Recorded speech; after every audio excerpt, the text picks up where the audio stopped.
Hello friends, my name is Kajal और आप सभी का स्वागत है मेरे चैनल पर।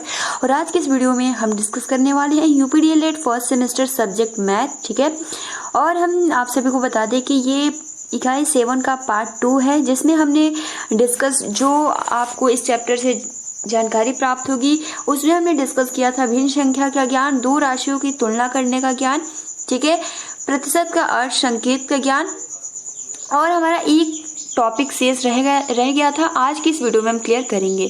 तो सबसे पहले तो वीडियो को लाइक कर दीजिए और अपने फ्रेंड्स मित्रों को शेयर कर दीजिए। और अगर आपने प्रीवियस वीडियोस नहीं देखे हैं तो आप सभी को प्लेलिस्ट में उसका लिंक मिल जाएगा, आप वहां से जाकर देख सकते हो। तो चलिए फ्रेंड्स शुरू करते हैं। तो सबसे पहले तो हमने ये सब जितने भी पॉइंट्स थे सब कुछ डिस्कस कर लिया है, क्योंकि ये जो आपका चैप्टर है बहुत ही महत्वपूर्ण है। ठीक है, तो फ्रेंड्स हमने यहाँ तक डिस्कस कर लिया था कि गांव की जनसंख्या 5000 है। यदि इसमें महिलाओं की संख्या 60% हो तो गांव की कुल कितनी महिलाएं हैं। ठीक है, तो हमने यहाँ तक पूरा सॉल्व कर लिया है। अब हम यहाँ से डिस्कस करेंगे कि एक राशि को दूसरी राशि के प्रतिशत के रूप में प्रदर्शित करना। यानी कोई राशि है, ठीक है, कोई एक राशि है, उसको दूसरी राशि के प्रतिशत के रूप में प्रदर्शित करना। जैसे कि एग्जाम्पल के लिए आप यहाँ देख सकते हो कि प्रशिक्षु को पार्श्वों के चित्र को दिखाते हुए आपका चित्र है, ठीक है, चर्चा कीजिए कि चित्र का कितने प्रतिशत भाग छायांकित है। देखिए फ्रेंड्स, यहाँ पे सबसे पहले तो आप सभी को हम बता दें कि जितना भाग होता है उसको हम हर में लिखते हैं। ठीक है, तो आप काउंट करें 1 2 3 4 5 6 7 8 तो पूरा आपका क्या है, पूरा भाग है। लेकिन यहाँ ये पूछ रहा है कि कितना छायांकित है, तो यहाँ पे आपका जो 6 जो है ये इतना छायांकित है। ठीक है, तो आप यहाँ पे क्या लिखोगे 6/8। तो यही देखिए यहाँ क्या कह रहे हैं कि चित्र में वृत्त के 8 भागों में से 6 भाग अर्थात 6/8 भाग छायांकित है। अर्थात अगर आप 6/8 का प्रतिशत निकालेंगे तो 6/8 चाहे तो आप इस तरीके से भी निकाल सकते। तो देखिए फ्रेंड्स, अगर आपको 6/8 को अगर आपको प्रतिशत में निकालना है तो कैसे निकालेंगे। तो सबसे पहले तो हम क्या करेंगे, आप यहाँ देख सकते हो आपके एग्जाम में ऐसे इसी तरीके से प्रश्न पूछा जाता है, 6/8 को प्रतिशत में बदलिए। तो जो उसका नियम होता है, सबसे पहले तो आप यहाँ लिखोगे 6/8 गुणे 100 डिवाइड बाई 100, ठीक है, बराबर 6 का मल्टीप्लाई 100 में करेंगे तो आपका हो जाएगा 600 डिवाइड बाई 8 गुणे 1/100। 1/100 को हम प्रतिशत कहते हैं। अब हम क्या करेंगे, अगर हम 4 से इसको काटेंगे तो 4 से 8 2 बार में जाएगा। 600 को काटेंगे तो 4 से ये कटेगा आपका 150 बार में, ठीक है, और उसके बाद 150 divide by 2 into 1 divide by 100, ठीक है। फिर हम 2 से इसको डिवाइड करेंगे तो 2 से आपका ये 7 हो जाएगा, ठीक है, और फिर 20 तो आपका फिर 5 बार में जाएगा। तो यहाँ पे आपका हो गया 75 और 1/100 क्या होता है, तो प्रतिशत होता है। तो क्या है आपका 6/8 क्या है, 75% है। ठीक है, तो आप इस तरीके से पूरा आपका ये रूल नियम होना चाहिए। आप इस तरीके से भी बहुत ही आसानी के साथ कर सकते हो, 6/100। तो आप इस तरीके से भी लगा सकते हो, बट ये बहुत ही शॉर्टली हो जाएगी और आप सभी को अपने कॉपी में विस्तार तरीके से लगाना है। तो ये आप देख सकते हो यहाँ लगाया भी है, ठीक है, आपको यही इसी नियम से लगाना होगा। अब देखिए अगला आपका जो क्वेश्चन है, कुछ क्वेश्चन है जो कि बहुत ही महत्वपूर्ण है। देखिए अगला आपका प्रश्न है कि निधि ने वार्षिक, ठीक है, निधि ने वार्षिक परीक्षा में 500 में से 430 अंक प्राप्त किए तो उसे कुल कितने प्रतिशत अंक मिले। ठीक है, यानी जो निधि है वो वार्षिक परीक्षा में कुल जो पूर्णांक है वो 500 है और उसने 430 अंक प्राप्त किए हैं, तो उसका प्रतिशत बताना है, यानी वो कितना प्रतिशत पाई है।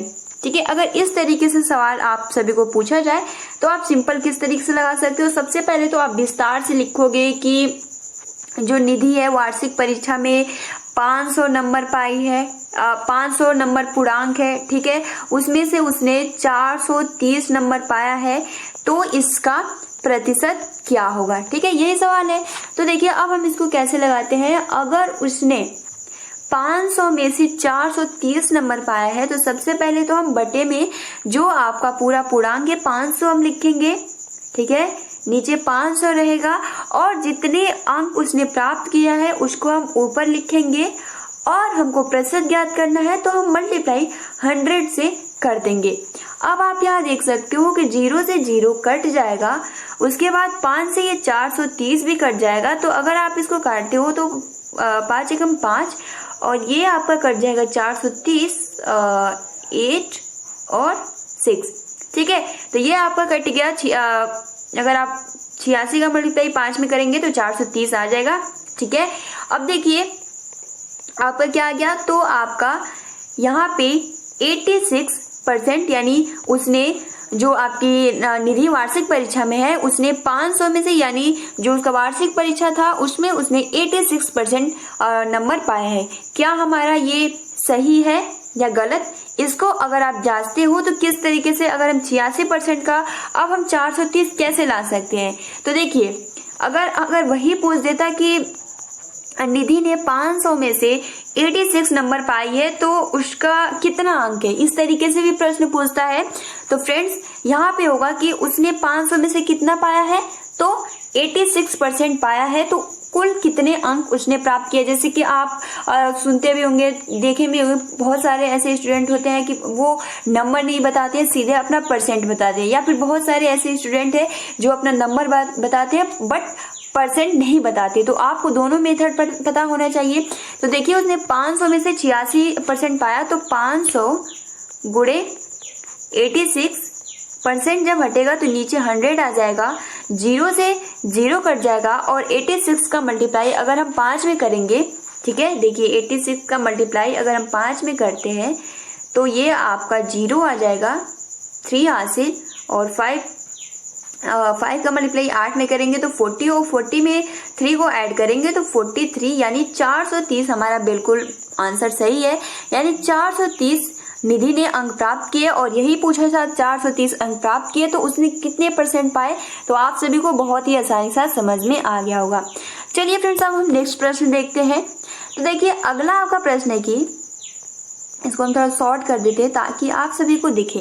देखिए अगला आपका प्रश्न है कि रहीम ने, ठीक है, रहीम ने गणित में 50 में से 35 अंक, ठीक है, तथा हिंदी में 60 में से 48 अंक प्राप्त किए। यानी रहीम नाम का स्टूडेंट है, उसने मैथ में 50 में से कितना नंबर पाया, तो 50 में से 35 पाया, ठीक है, और हिंदी में 60 में से 48, यानी आपका जो हिंदी है उसमें 60 में से 48 नंबर पाया। तो यहाँ क्या पूछ रहा है, तो रहीम को किस विषय में अच्छे अंक प्राप्त हुए। यानी सबसे पहला तो देखिए मेथड क्या कह रहा है, सबसे पहले आप लिखेंगे, अगर आपको कॉपी में इस तरीके से एग्जाम में बोला जाए, प्रश्न पूछा जाए, तो सबसे पहले तो आप लिखेंगे कि रहीम ने गणित में 50 में से 35 अंक प्राप्त किया और हिंदी में 60 में से 48 अंक प्राप्त किया। तो किस विषय में सबसे अच्छे मार्क्स प्राप्त किए, तो प्रश्नानुसार आप इस तरीके से लिख सकते हो। यानी 50 में से उसने कितने अंक प्राप्त किए, तो 35, ठीक है। हमको प्रतिशत निकालना है कि किसमें अच्छे अंक पास किया है।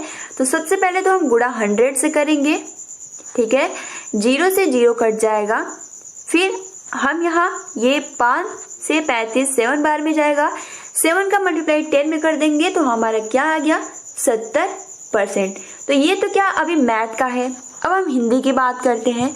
तो हिंदी में उसने 60 में से 48 पाया, तो हम 60 को नीचे रखेंगे और 48 को ऊपर रखेंगे और मल्टीप्लाई 100 से भी कर देंगे। आप उस तरीके से भी लगा सकते हो। तो 0 से 0 कट जाएगा, 6 से 48 जाएगा आपका 8 बार में, और 8 का मल्टीप्लाई अगर हम 10 में करेंगे तो ये 80% इसका आंसर आ जाएगा।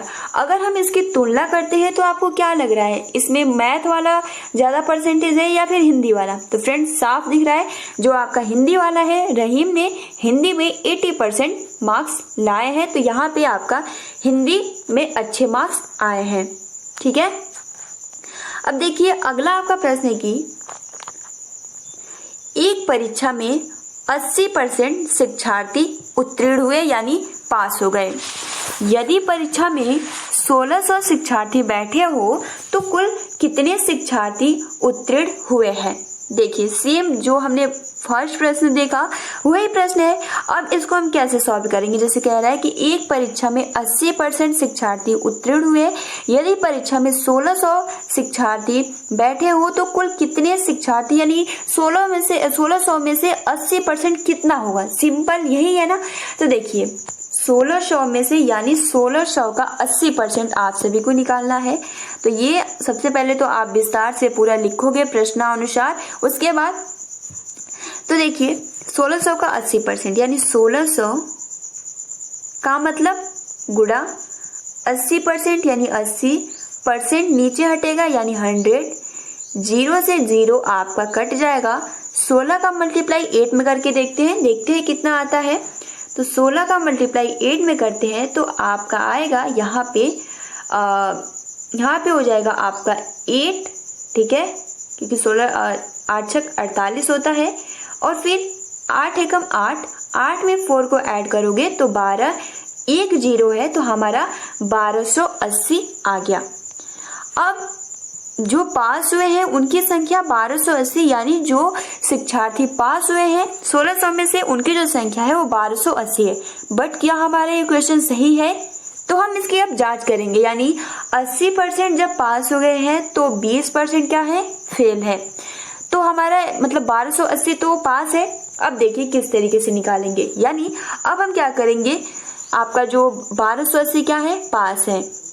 अब हम क्या करेंगे 1600 का 20% निकालेंगे कि यानी कितने फेल हुए हैं, ताकि हमारा आंसर सही है या नहीं।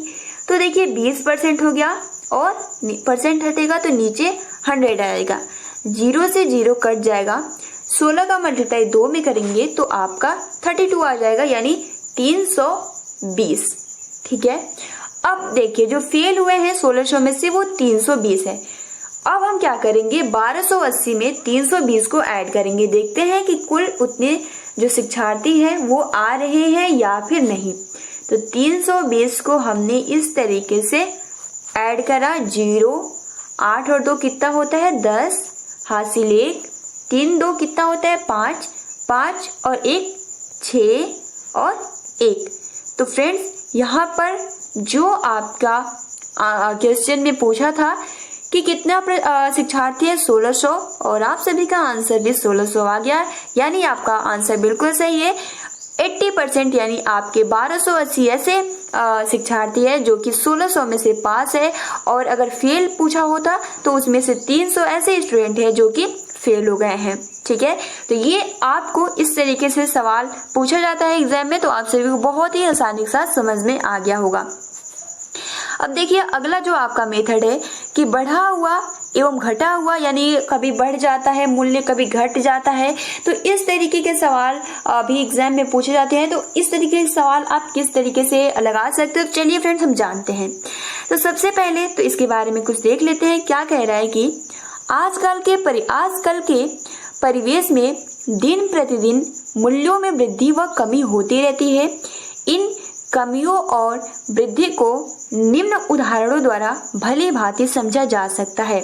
जैसे कि मान लीजिए आपका एक प्रश्न है कि एक डीजल का मूल्य 35 प्रति लीटर था, उसका जो मूल्य है बढ़कर कितना हो गया 42 प्रति लीटर हो गया। यानी अगर हम इसको 42 में से घटाए 35 को तो आपका 12 में से 5 जाएगा तो 7, और तो कितना बढ़ोतरी हुआ है तो 7। तो सबसे पहले तो हम इस सवाल का जो होता है बढ़ोतरी होता है तो हम घटाते हैं, ठीक है। तो यहाँ पे आपका डीजल के मूल्य में कितने प्रतिशत की वृद्धि हुई है, ठीक है। तो सबसे पहले तो हमें पता चल गया है कि 7 प्रति लीटर की वृद्धि हो गई है, लेकिन इसका हमें क्या निकालना है, प्रतिशत निकालना है, ठीक है। तो बहुत ही आसानी के साथ आप निकाल सकते हो, लेकिन सबसे पहले तो आपको सूत्र याद होना चाहिए और अपने कॉपी में आप इसी तरीके से लिखेंगे। जैसे कि आप यहाँ देख सकते हो कि डीजल का मूल्य जो है, डीजल का बढ़ा हुआ मूल्य वर्तमान मूल्य प्रति लीटर माइनस पूर्व का मूल्य प्रति लीटर, यानी वर्तमान में क्या है और पहले का मूल्य है उसमें हम घटा देते हैं। तो देखिए 42 में से -35 को करेंगे तो 7 प्रति लीटर की बढ़ोतरी हुई है। अब देखिए इसके लिए एक सूत्र होता है, अगर मूल्य में प्रतिशत वृद्धि आप सभी को ज्ञात करना है तो इसका जो सूत्र होता है, मूल्य में वृद्धि कितना हुआ है तो 7 प्रति लीटर, और पहले का मूल्य कितना था तो 35, ठीक है, और गुणे 100। अब आप चाहो तो 0.0 भी लगा सकते हो क्योंकि प्रति लीटर में है तो इसलिए लगाया है। तो 7 डिवाइड बाई 35 इंटू 100, ठीक है, 7 का मल्टीप्लाई और 700 करेंगे और 35 700 में 35 का भाग देंगे तो आपको 20% इसका आंसर आएगा। देखिए किस तरीके से इसने लगाया है। देखिए सबसे पहले तो सूत्र क्या बोला है कि मूल्य में वृद्धि और पहले का मूल्य, तो हमें मालूम है कि जो आपका मूल्य में वृद्धि हुआ है वो 7 हुआ है और पहले का मूल्य 35 हुआ है, ठीक है। तो देखिए यहाँ पे हम 100 का, क्योंकि हमें प्रतिशत ज्ञात करना है, तो फिर आपका हो जाएगा 700 बटे में 35 गुणे 1/100, ठीक है। 35 से हम काटेंगे तो 35 दूना 70 और 20 और 1/100 क्या होता है तो आपका परसेंट होता है। तो इस तरीके से इसको सॉल्व किया है, ठीक है फ्रेंड्स। तो ये आपका अगर इस तरीके से सवाल पूछा जाए तो आप बहुत ही आसानी के साथ, यानी बढ़ोतरी हुई है तो आप ये सूत्र लगाकर और आसानी के साथ इसका प्रतिशत निकाल सकते हो। अब हम दूसरा सवाल देखते हैं कि अगर कमी हो जाए तो हम क्या करते हैं। सेम प्रोसेस वही रहता है। जैसे कि एग्जाम्पल के लिए आलू का मूल्य 20.0 प्रति किलोग्राम था, ठीक है। फिर क्या हुआ कि उसका मूल्य जो था वो घट गया, ठीक है, क्योंकि आलू की फसल ज्यादा हो गई होगी तो घट गया। अब क्या कह रहा है कि 15 हो गया, तो आलू के मूल्य में कितने प्रतिशत की कमी आई। तो सबसे पहले तो आप यहाँ ये देखो कि आलू का जो मूल्य है वो कितना है, 20.0 प्रति किग्रा था, ठीक है, यानी था। इसका मूल्य घटकर 15 प्रति किग्रा हो गया, तो आलू के मूल्य में कितने प्रतिशत की कमी हुई है, ठीक है। तो सबसे पहले आप क्या करोगे कि हमने अभी डिस्कस किया कि आप आलू के मूल्य और जो आपका मतलब घटा हो या फिर बढ़ा हो, तो यहाँ पे घटा है तो आप 20 में से 15 को माइनस कर देंगे तो आपको 5.0 प्रति किग्रा की क्या हुई है, कमी हुई है ना। अब पहले का मूल्य, तो पहले का ठीक है फ्रेंड्स। तो देखिए आलू का जो मूल्य है वो कितना है, पहले कितना था तो आपका 20% था, 20 प्रति किग्रा था, और कितने की कमी हुई है तो आपकी 5 की कमी हुई है गुणे 100, ठीक है। प्रतिशत निकालना है तो 20 बच्चे 100, 5 का मल्टीप्लाई 5 में करेंगे तो 25% की कमी हो गई है। तो आप यहाँ देख सकते हो, यहाँ इस तरीके से लगाया है, आप इस तरीके से भी लगा सकते हो, या जो हमने बस आपको सूत्र याद होना चाहिए और आप आसानी के साथ इसको सॉल्व कर सकते हो, ठीक है। तो ये देखिए आपको बहुत ही आसानी के साथ ये आप इसका स्क्रीनशॉट ले लीजिएगा। अगर बढ़ता है तो बढ़ा हुआ मूल्य और पहले का जो मूल्य था उसको लिखेंगे और मल्टीप्लाई 100 से कर देंगे। अगर घटता है तो सबसे पहले तो वर्तमान का मूल्य और जितनी कमी आई है दोनों को घटा देंगे, और उसका जो हमें प्राप्त होता है घटाने के बाद, या उसको हम घटा हुआ मूल्य और पहले का मूल्य और मल्टीप्लाई 100 में कर देंगे तो आपका आसानी के साथ आंसर चला आएगा। फ्रेंड्स अब ये मूल्यांकन यहाँ से स्टार्ट हो गया है, तो 1 से 2 प्रश्न देख लेते हैं क्योंकि टाइम बहुत ज्यादा हो गया। तो देखिए निम्नलिखित को प्रतिशत में बदलिए। तो सबसे पहले तो आप 3/8 को देख रहे हो, तो 3/8 को प्रतिशत में बदलना है तो किस तरीके से बदलेंगे। तो देखिए 3/8 को अगर आप प्रतिशत में बदलते हो तो 3/8 मल्टीप्लाई 100 डिवाइड 100, ठीक है, 300 बटे में 8 गुणे 1/100, ठीक है। हम यहाँ पे इसको काटेंगे, अगर हम इसको, तो फ्रेंड्स अब यहाँ से आपका मूल्यांकन स्टार्ट हो गया। सबसे पहला आपका प्रश्न है कि निम्नलिखित को प्रतिशत में बदलिए, ठीक है। तो बहुत इजी है, 3/8 को प्रतिशत में बदलना है तो क्या करते हैं, 3/8 डिवाइड बाई 8 गुणे 100, ठीक है, और 100, ठीक। अब हम क्या करेंगे, 3 का मल्टीप्लाई तो 300 बटे में 8 गुणे 1/100। अगर हम इसको 2 से काटेंगे तो 2 चौको 8 और 2 एकम 2, ठीक है, और 3 में से 2 जाएगा तो 1 और 2 बचे 10, यानी आपका क्या आ गया यहाँ पे 150/4। अब हम 150 को 4 में भाग देते हैं तो 150 4 में अगर हम भाग देते हैं तो आपका यहाँ पे होगा 12, कितनी बार में जाएगा, 3 बार में। 15 में से 12 जाएगा तो यहाँ पे 2 होगा, 15 में से 12 जाएगा तो यहाँ पे आपका 3 होगा, ठीक है। तो यहाँ पे 30 हो जाएगा और फिर आपका जाएगा 7 बार में, क्योंकि 28 हो जाएगा। 30 में से 28 जाएगा तो आपका बचेगा यहाँ पे 2 और फिर ये 4 से यानी 20 आएगा तो 20 से करके यानी 37.5 इसका आंसर आ जाएगा। यानी क्या कह रहा है कि प्रतिशत में बदलिए, तो यहाँ पे आपका जो इसका आंसर हो जाएगा 3/8 का 37.5%, ठीक है। अब देखिए अगला जो आप, तो देखिए फ्रेंड्स आपका दूसरा सवाल है 2 से 3/8। तो सबसे पहले आप क्या करेंगे, 8 का 2 का मल्टीप्लाई कर देंगे तो 16 होगा, 16 में 3 को ऐड कर देंगे तो आपको 19/8, ठीक है, गुणे आपको 100, ठीक है। फिर आप 2 से इसको काट दीजिएगा तो 4 बार में जाएगा और यहाँ पे 5।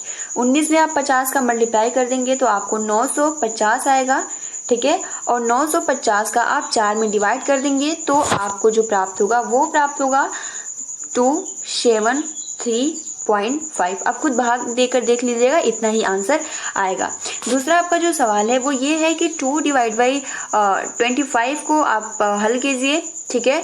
तो सबसे पहले हम गुणा 100 करेंगे और यहाँ पे आपका ये 4 बार में जाएगा और यहाँ पे 8% ये इसका आंसर चला आएगा, ठीक है फ्रेंड्स। देखिए यहाँ पे आपका है कि निम्नलिखित को प्रतिशत में बदलिए तो यहाँ पे 12% हो जाएगा, ये आपका 4% हो जाएगा और ये आपका जो है वो 1.5% हो जाएगा। हमने बहुत ही अच्छे से इसको हल किया था और आप सभी को समझाया भी था, ठीक है। 1.5% और ये 2.25 को अगर इसको प्रतिशत में बदलना है तो 225% हो जाएगा। और भी देखिए दशमलव को भिन्न में बदलिए तो आप 45 को भिन्न में बदल देंगे आसानी के साथ। क्या करेंगे, 45 को 100 में भाग दे देंगे।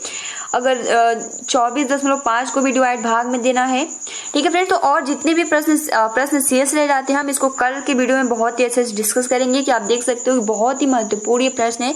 तो यहाँ तक हमने डिस्कस कर लिया है, ठीक है, यहाँ तक।